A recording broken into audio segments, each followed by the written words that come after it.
একটা খবরের প্রতি দৃষ্টি আকর্ষণ করছি।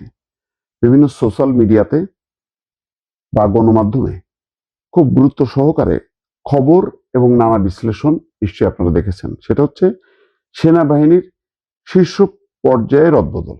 বর্তমান সরকারের এখনো 1 সপ্তাহ মেয়াদ হয়নি, তার মধ্যেই গুরুত্বপূর্ণ এই রদবদল নিয়ে নানা রকম কানাঘুষা, নানা রকম জল্পনা কল্পনা, কারা সাইজ হলো, কারা আপার হ্যান্ডে চলে আসলো, এসব নিয়ে নানা বিশ্লেষণ।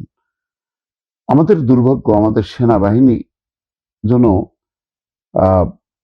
আমেরিকা, চীন, ভারত এবং পাকিস্তানের বেচা কেনার একটা পণ্যতে পরিণত হয়েছে ইচ্ছা মতো। যেমন ধরেন, আজকে সেনাবাহিনীর চিফ অব জেনারেল স্টাফ হিসেবে নিয়োগ পেয়েছেন লেফটেন্যান্ট জেনারেল মাইনুর রহমান। এর আগে তিনি আর্ট ডকের জিওসি ছিলেন। এখন উনি কোন লবি? উনি কি পাকিস্তান লবি নাকি ভারত লবি চলতেছে? তারপরে সশস্ত্র বাহিনী বিভাগের বর্তমান প্রিন্সিপাল স্টাফ অফিসের লেফটেন্যান্ট জেনারেল SM কামরুল হাসানকে রাষ্ট্রদূত করে পররাষ্ট্র মন্ত্রণালয়ে বদলি করা হয়েছে। একজন জেনারেল কেন রাষ্ট্রদূত করে বদলি করা হবে? এটা একটা সেনাবাহিনীর আভ্যন্তরীণ শৃঙ্খলার ব্যাপার, কিন্তু সেটা তো দেখা হচ্ছে না। দেখা হচ্ছে নিশ্চয়ই তিনি সেনাপ্রধান হতে চেয়েছিলেন, নিশ্চয়ই তিনি ওয়াকারের স্থলাভিষিক্ত হবেন, এইরকম একটা সেনাবাহিনীর ভিতরে গ্রুপিং আছে। এইসব নিয়েই কিন্তু জল্পনা কল্পনা।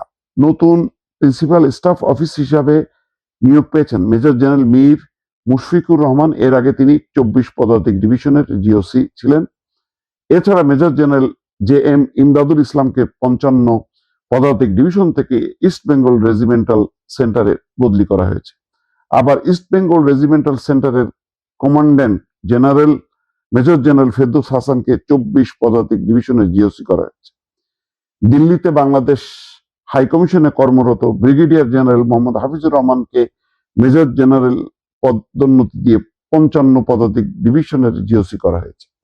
একটা সরকার যখন আসে তখন নানা রকম হিসাব নিকাশে এই সমস্ত রদবদলগুলো করা হয়। নিশ্চয়ই মানে প্রত্যেকটা বাহিনীর মধ্যে একটা অন্তর্দ্বন্দ্ব থাকে, একটা বিরোধ থাকে। কিন্তু খেয়াল করেন, আমরা যেভাবে সেনাবাহিনী নিয়ে, বাংলাদেশের সেনাবাহিনী নিয়ে পত্রপত্রিকায় তুমুল বেগে আলাপ আলোচনা করি, ভারত বা অন্য কোনো দেশের এভাবে কি হয়? যেসব দেশে হয়, যেমন ধরেন পাকিস্তানে হয়, সেখানে রাষ্ট্র ব্যবস্থাটা ভঙ্গুর। আমরা কি ওই পাকিস্তানের পথে থাকবো, নাকি উন্নত দেশগুলোর সারিতে থাকবো, যেখানে সেনাবাহিনীর কাকে কোন পদে নিয়োগ করা হলো না হলো এটা কোনো বিষয় না, এবং এটা কোনো খবরেরও বিষয় না। আজকে সব দেখেন, এখনো আমার চ্যানেল 24 এর এতে দেখতেছি যে শীর্ষ পদে রদবদল কারে কোথায় দেওয়া হয়েছে, এগুলি অন্যান্য সবগুলো অনলাইন পত্রিকার একটা হলো গুরুত্বপূর্ণ একটা খবর হিসেবে চিহ্নিত করা হয়েছে। এগুলো কেন করা হয় জানেন? ওই যে বলা হয় যে এখন যে নেতৃত্ব আসলো, এরা হয়তো আমেরিকাপন্থী, এরা হয়তো ভারতপন্থী, এরা হয়তো পাকিস্তানপন্থী, এরা তার প্রতিপক্ষ অন্য পন্থীদেরকে কোণঠাসা করলো। এখন কে কোন পন্থী, ভাই 2 দিন পরে যখন কি রিটায়ারমেন্টে চলে যাবে তখন তো সব শেষ। কিন্তু এই কারোর হয়তো 1 বছর চাকরি আছে, কারোর 2 বছর আছে, কিন্তু এইটা নিয়ে এমন সব জল্পনা কল্পনা চলে দেশের ভেতরে এবং দেশের বাইরে। দেশের বাইরে বেশি চলে যে অমুক হচ্ছে ভারতের এজেন্ট, অমুক হচ্ছে পাকিস্তানের এজেন্ট, এই নিয়ে চলতে থাকে। এইগুলি বলতে বলতে আসলে সেনাবাহিনীকে ক্ষতিগ্রস্ত করা হয়। কিন্তু দেখেন সাম্প্রতিক সময় 2টা ঘটনা, একটা হলো 5ই আগস্ট, আর একটা হচ্ছে 12ই ফেব্রুয়ারি। এই 5ই আগস্ট পট পরিবর্তন এবং 12ই ফেব্রুয়ারির নির্বাচন, এটা অনস্বীকার্য যে সেনাবাহিনী ছাড়া এই গুরুত্বপূর্ণ মুহূর্তে মানে পাশে আর কেউ ছিল না, এবং এটা সম্পাদন করা সম্ভব ছিল না।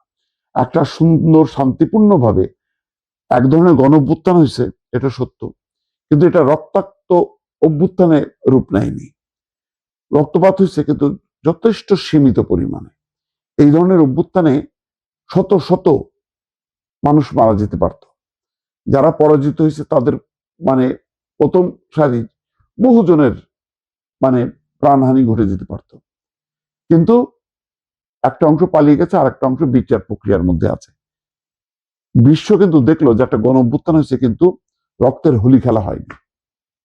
আর একটা হলো 12ই ফেব্রুয়ারি, এই নির্বাচনটা মানে আসলে সম্ভব কিনা, পুলিশ পারবে কিনা, এই নিয়ে কত রকম জল্পনা কল্পনা। কিন্তু শেষ পর্যন্ত একটা সুন্দর শান্তিপূর্ণ একটা উৎসব মুখর বলা যায়, একেবারে পুরোপুরি বলবো না, কারণ এখানে একটা বড় রাজনৈতিক শক্তি অনুপস্থিত ছিল, আওয়ামী লীগ। সুতরাং এটাকে একেবারে শতভাগ সফল বলা যাবে না, কিন্তু গত 3টা নির্বাচনের অভিজ্ঞতার আলোকে এটা বলা যায় যে এইরকম একটা ভালো নির্বাচন ছাড়া আর কোনো বিকল্প ছিল না, এবং গণতান্ত্রিক পথে উত্তরণ হয়েছে। এবং এই প্রতিটা পর্বেই কিন্তু সেনাবাহিনীর অবদান। কিন্তু আমরা ওই সেনাবাহিনীর অবদানটা ভুলে যে আমরা সারাক্ষণ গুতাগুতি করতে থাকি। এই এখানে কি ওয়াকার কোণঠাসা হলো, নাকি ওয়াকারের গ্রুপ জিতলো, ওয়াকারের প্রতিপক্ষের কি ভাগ্যবরণ হলো,